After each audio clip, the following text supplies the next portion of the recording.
अस्सलाम वालेकुम। साडी मदद करो। मेरा मियाँ खोता रेहड़ी चलांदा सी, उन्हें अटैक होया, हुण खोता रेहड़ी नहीं चलांदा। आ बच्चा हैगा मेरा ते ये बच्चा काम करदा है, माड़ा मोटा करदा तहसील करदा सर्कल चला रहा। मियाँ मेरा हैगा और मंजी ते पिया है। अस्सलाम वालेकुम जी। सर जी मैं बहुत मजबूर आज में मैंने अटैक हो गया था। खोते रेहड़ी चंगी चलाता सी मैं। उस तो बाद मेरे तो वजनी काम नहीं होंदा।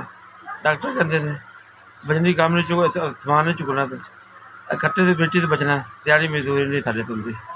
साडा आसरा खुदा तो कोई आसरा बिना नहीं, तो लिहाजा साडी मदद की जाए। सर जी मेरी रिपोर्टा मैं एक रिपोर्ट का भी पैसा नहीं पा सकता, तो सिवा अल्लाह तो कोई साडा आसरा नहीं। ऐ रिपोर्टा में खोता रेहड़ी डॉक्टर ने मना कर दी, समान लाना चाहना मेरे को बजन वाला काम नहीं होता, लिहाजा मैं नहीं कर सकता जी। उनको मदद की जाए मेरे जिम्मे भी हो सकती।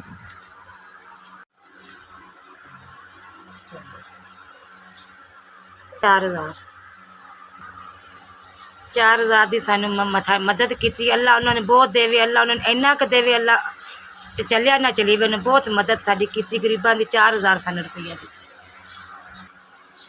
कई लोगों ने सानू 4,000 भेजे। अल्लाह मियाँ उन्होंने बहुत देवे, उन्हें अल्लाह ताला माँ दी प्यो दी भैन भरावां दी अल्लाह जिंदगी करे, अल्लाह बहुत देवे उन्होंने।